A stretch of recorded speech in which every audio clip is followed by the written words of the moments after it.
दरबार के दरबारियों, आपका स्वागत है। आज हम बात करेंगे about cheating.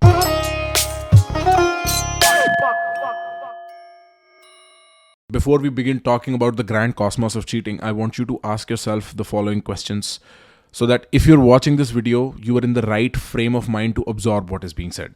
The first thing I want you to ask yourself is, are you the kind of person who's been cheated on, or has cheated, or has had the fear of being cheated on, or has had the temptation of being cheated? अगर आप cheating में किसी भी sense में involved रहे हैं, this is going to be perfect for you. You'll get a good handle of what cheating means. We'll be discussing the philosophy, the psychology, the science. We'll be discussing what to do when you're cheated on. And in the course of this discussion, we will run ourselves through Gehraiyaan, the magnum opus of cheating, India's favorite cheating child.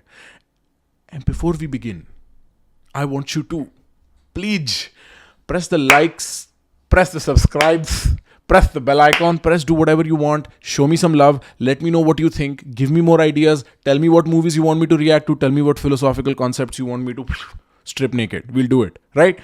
So, without much further ado, get your sports bras and your cheating shoes ready. Let's go talk Gehraiyaan and the philosophy of cheating. The first thing that you have to understand about cheating, और ये काफ़ी surprising बात है कि किसी को ये कहना भी पड़ रहा है, चीटिंग बेटा बहुत नॉर्मल है और उसका फैलावा कोविड से भी ज़्यादा है। और I don't mean this just in the sense of तुम्हारे आसपास उसका फैलावा ज़्यादा है, हिस्टोरिकली और फ्यूचर में भी cheating is this kind of a human instinct that we have not been able to avoid. Some might even say, and I'm making a biological case when I say that, some might even say that हमारी instincts are polyamorous, और हमारी instincts are cheating की तरफ oriented, right? And so, which is not to say कि हम polyamorous हैं या हम cheating ही करते हैं. It is to say कि जो हमारा base instinct है, that is to be with many partners. And cheating has had a very unique role as far as the history of love, romance, relationships, sex and all of these things are concerned. क्योंकि अगर तुम historically trace करोगे ना, 300 साल पहले तक शादियां जैसे आज इंडिया में होती हैं, arranged married between two family, strategic decision, इस तरीके से ही शादियां हुआ करती थी। और उस दौरान प्यार कहां पनपता था? अफेयर्स में, चीटिंग में। इनफैक्ट अगर तुम इसको और थोड़ा पीछे स्ट्रेच करो, एक बहुत इंटरेस्टिंग फैक्ट बताता हूं। जब मॉडर्न ह्यूमन डीएनए, आजकल के ह्यूमंस का डीएनए किसी तरीके से स्टडी करा गया, I am not really sure what the methodology is, what they came to understand is that we have twice as many female ancestors as male ancestors. What that means is कि only 50% of the men in history got to reproduce. बाकी 50% के पास हो सकता है अगर बीवियां थी भी, उनको सेक्सुअल रिसोर्स का एक्सेस मिला ही नहीं.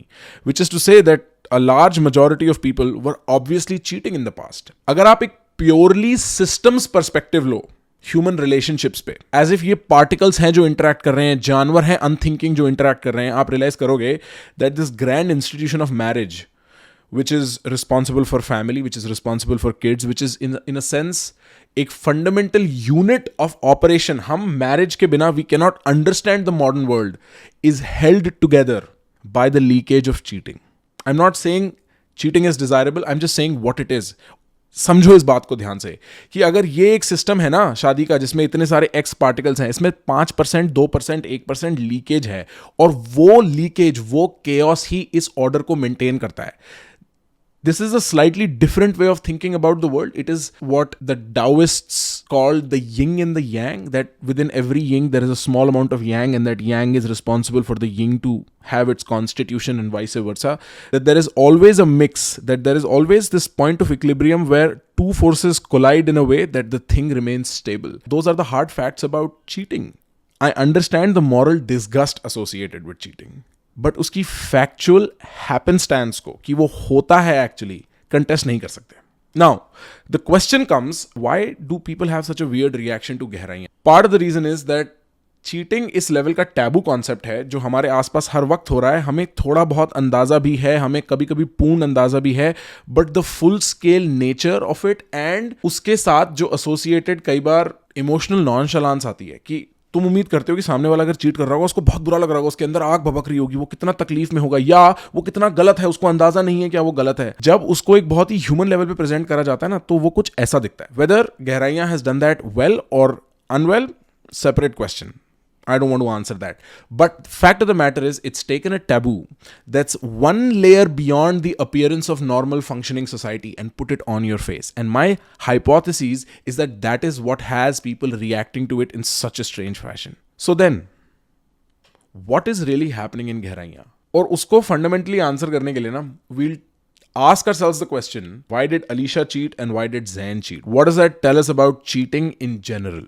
What does that tell us about how to think about cheating? What does the film tell us about how to think about cheating? Okay, let's go. Look, अगर मैं ये बोलूँ ना वो चीट इसलिए कर रहे थे क्योंकि वो अपने रिलेशनशिप में खुश नहीं थे, तो मैंने कुछ भी नया नहीं बोला है. Of course, that is a given. So we'll move with that assumption. Let's just say कि the fact that they were unhappy created the space for their cheating. But what exactly led them to cheating? We'll begin by first asking what led Alisha or Deepika to cheat. And the answer is pretty much embedded in the film. Watch these clips and then I'll make sense of them right after. और तुम्हारी deadline? 1 महीना है, अगले महीने draft आना है. Relax, 2 दिन में लाइफ नहीं बदल जाएगी. श्रीका तुमने पढ़ लेना यार, एक बारी खत्म तो जाने दो. 4 महीने से पूछ रही हो यार, क्या हुआ पढ़ोगे तो? How about to judge you? Alisha cheated on her boyfriend primarily because he was incompetent. It's very visible. वो उसे सारा टाइम बोलती रहती है, दिखाना तेरा ड्राफ्ट कहाँ पहुंचा, दिखाना तेरा ड्राफ्ट कहाँ पहुंचा, देख मैं कमा रही हूँ और घर चला रही हूँ, मैं कमा रही हूँ और घर चला रही हूँ. और उसका सामने से रिएक्शन क्या आता है? तुम मेरे को हमेशा परेशान करते रहती हो, लिखने दो ना मेरे को किताब. वो हमेशा एक स्टेट ऑफ पोस्टपोनमेंट में जीता है. और उस पोस्टपोनमेंट की सर्टन बायोलॉजिकल कॉस्ट हैं जो एक couple at that stage where they are considering marriage and kids automatically thinks about.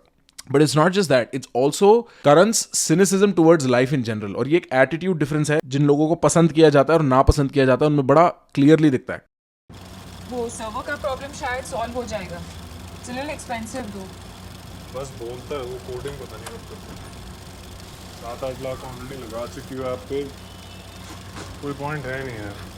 Karan एक cynical आदमी है. Watch how when Deepika talks to him about उसकी ऐप में उसको ये चेंज करना है, Karan responds with such a cynical, वो कोडिंग कम करता है, बात ज़्यादा करता है, एटसेट्रा एटसेट्रा, एज इफ दुनिया कहीं मूव ही नहीं करती, एज इफ दुनिया में कहीं ऑप्टिमिज्म और प्रोग्रेस का स्कोप है ही नहीं. And contrasted with the way Zain lives his life.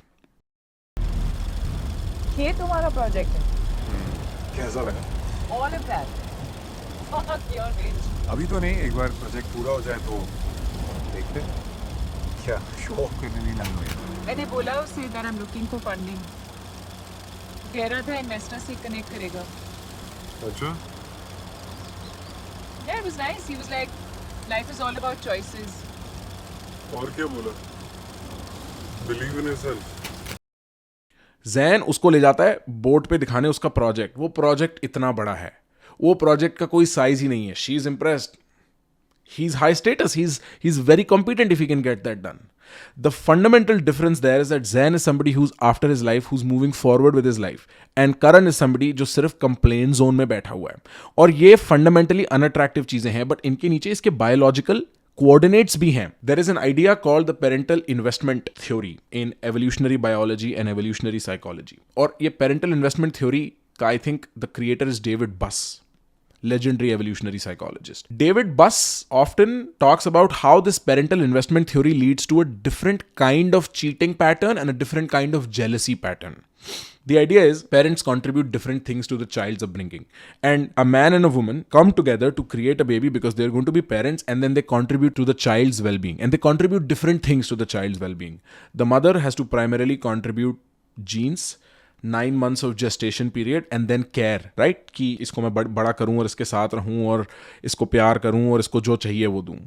The father on the other hand is providing some amount of genetic material. Mostly the father's role comes in providing the kid with resources for the child to be reared. And this is a very studied phenomena in David Buss's research, that women prefer men with higher status because status signals to women that my child will be taken care of because this man clearly has resources and influence. On the other hand, ये भी हम folk psychology में समझते हैं that men like women that are attractive, women like men that are strong, famous, or like rich. And that is sort of the difference that Shakun Batra is very explicitly painting in the film. Hidden नहीं है ये चीज, बहुत explicitly painted है कि she is constantly made happy by the fact that Zain is doing such big things and he's moving such big mountains, and she's constantly bothered by the fact that Karan doesn't do shit. Karan's always complaining and his life's going nowhere. The most interesting aspect about this is how sexual jealousy happens, or rather how relationship jealousy happens because of different parental investment. They did a study. Men, if they are cheated on sexually, which is to say that if their woman goes out and cheats with a man and has sex, men feel super bad. Women, on the other hand, will be less unhappy about sexual cheating but way more unhappy about emotional cheating. Agar if a man's involved with another woman emotionally, the woman's going to feel a lot worse. And the reason for that is the same. The man is like, listen, मैं इस बच्चे को बड़ा कर रहा हूँ, ये जो बच्चा हुआ है, पर ये बच्चा मेरा है ही नहीं. ये बच्चा उस इंसान का है, इस पे मैं अपने रिसोर्सेज लगा रहा हूँ. ये तो मेरे जीन्स तो फॉरवर्ड हो ही नहीं रहे बायोलॉजिकल लेवल पे, मेरे को तो फायदा हो ही नहीं रहा. ये मैंने गलत डिसीजन ले लिया है और इसीलिए मेरे को इस तरफ जेलस रहना है और इस चीज को होने से रोकना है. On the other hand, women are like, shit, ये अपने रिसोर्सेज जो इसके पास हैं किसी और के बच्चे को भी देने वाला है, किसी और की तरफ भी चैनल करने वाला है. शिट, मेरे बच्चे को क्या मिलेगा? This I made a wrong choice, I should not let this happen. And therefore that emotional jealousy sort of has space. The second question then is, why does Zain cheat? What happens to Zain? पापा ने भी invest किया इस company में, उनकी हद से project शुरू हुआ. So technically I am a sleeping partner. अगर इतना स्ट्रेस हो रहा है तो क्यों वापस करे पापा का invest? How bad is it?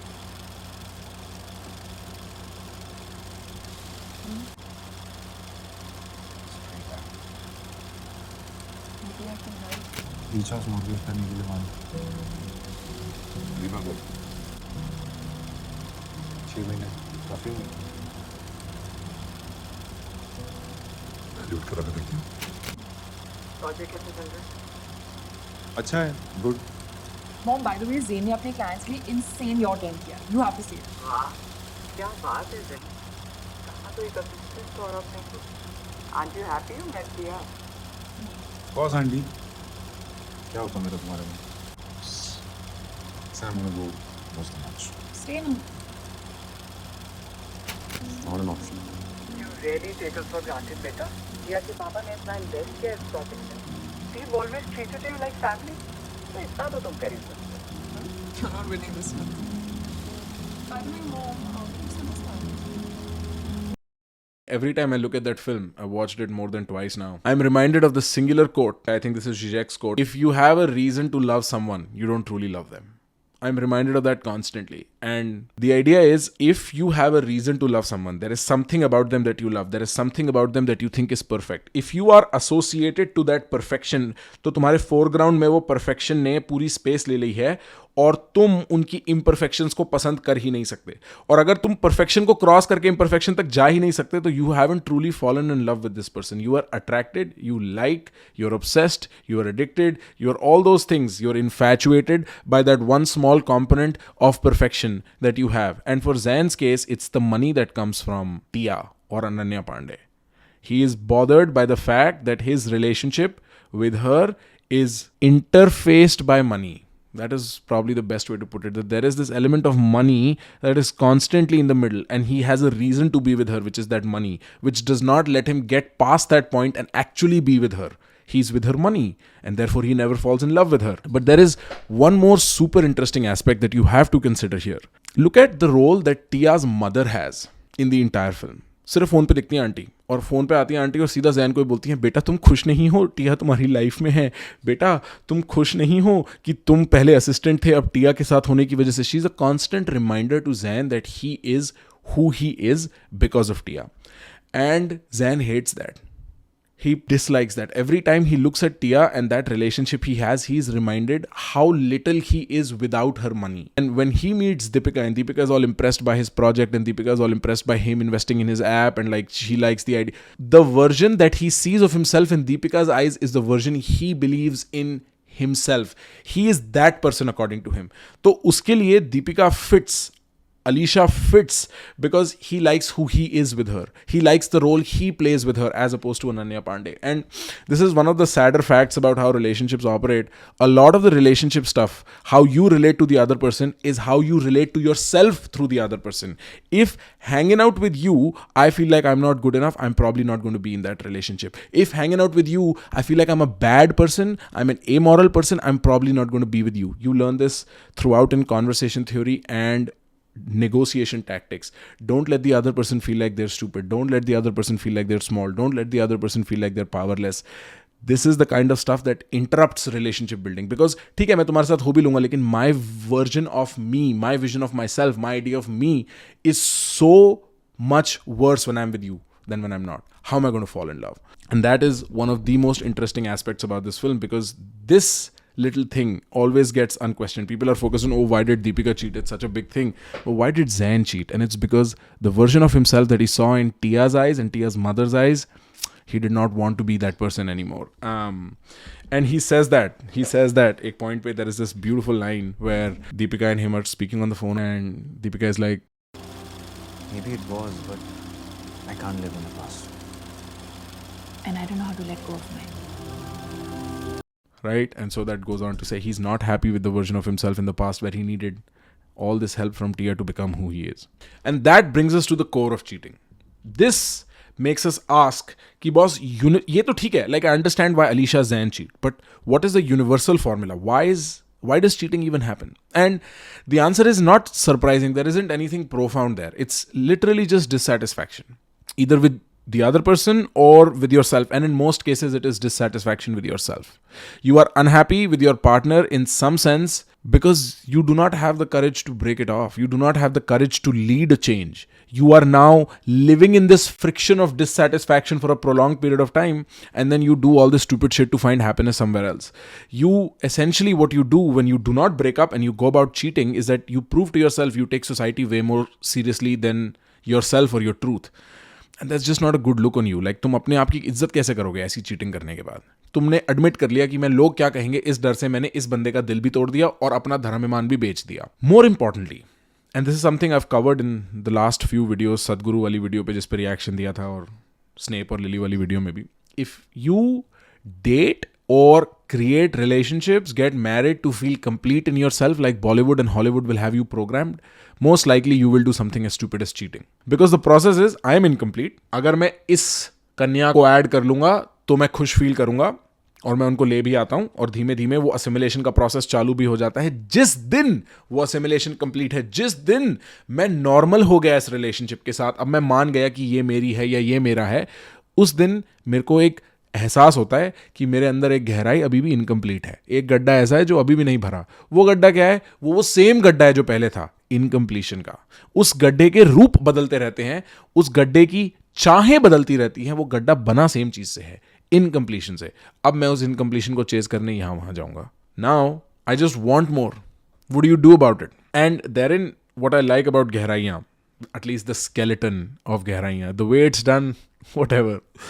What I like about the skeleton of Gehraiyaan is that it delivers this message quite well. That lying and cheating in a weird, bloody way always comes back and punishes the liar or the cheater. And you can see it in Alisha's mother's case, you can see it in Alisha's case. The punishment is quite explicit. Law of karma is quite real in the film. कि मरी जाते हैं वो लोग और जिंदगी भर tormented जीते हैं या suicide कर लेते हैं. But there is ways in which lies come around and cheating comes around that haunts you. For the logical explanation, you can go watch this video. We'll embed somewhere here.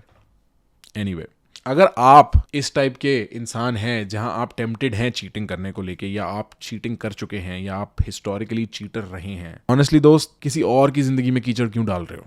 Breakup कर लो. इतने कमजोर क्या हो? थोड़ा अपने आप को tough challenges देने शुरू करो लाइफ में. हो सकता है टफ एनफ ही हो जाओ. कर दो ब्रेकअप, फिर जाओ जितना मुंह मारना, या रोक लो खुद को कुछ करने से. मर नहीं जाओगे. तुमने अपने आप को अपनी नजरों में इतना कमजोर क्यों बना रखा है कि तुम किसी भी साइड जंग नहीं लड़ सकते? सच की साइड पे भी जंग नहीं लड़ सकते तुम. ये तो आइडिया अच्छा है ही नहीं ब्रो. उसकी जिंदगी भी खराब कर रहे हो, अपनी जिंदगी भी खराब कर रहे हो. क्यों है? क्यों? इससे बढ़िया पॉर्न नहीं देख लो, इससे बढ़िया नोफैप ही छोड़ दो अपना. Let's be real, right? और अगर आप उस टाइप के इंसान हो जिसके साथ चीटिंग हुई है, तो मेरी बात समझो दोस्त, in a vast majority of cases there is no going back. I know your temptation is to be like यार एक ही गलती है, माफ कर देता हूं, माफ कर देती हूं. Human relationships work on mutual agreements.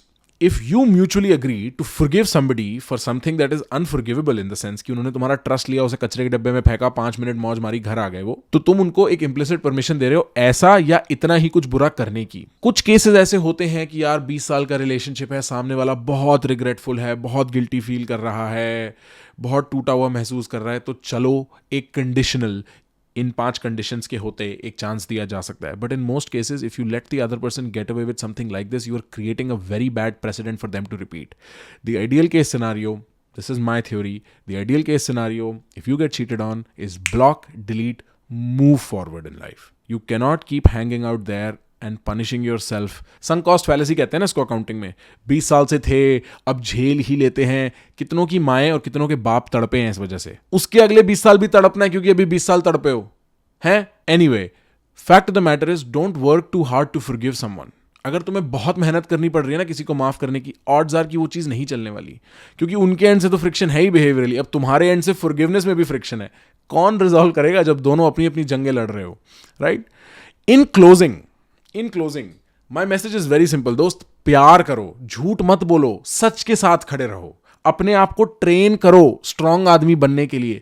तुम्हारे बच्चे, तुम्हारे पड़ोसियों के बच्चे, तुम्हारे आसपास के रिश्तेदार, कई लोग तुम पे डिपेंड करते हैं, इवन दो एक्सप्लिसिटली नहीं, सिंबॉलिकली उनके दिमाग में कहीं ना कहीं उन्हें पता है कि ये इंसान इस चीज के लिए खड़ा होता है, इस इंसान के वैल्यूज ये हैं.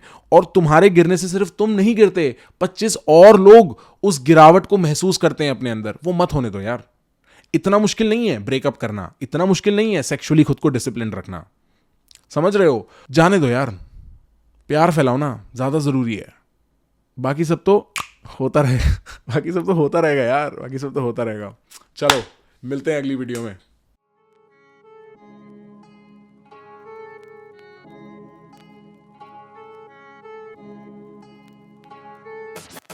If you are interested in ideas like the ones we discussed in this conversation, do not forget to press the subscribe button. I have ideas across the range from science to philosophy and politics on my channel. I'm sure you'd love it.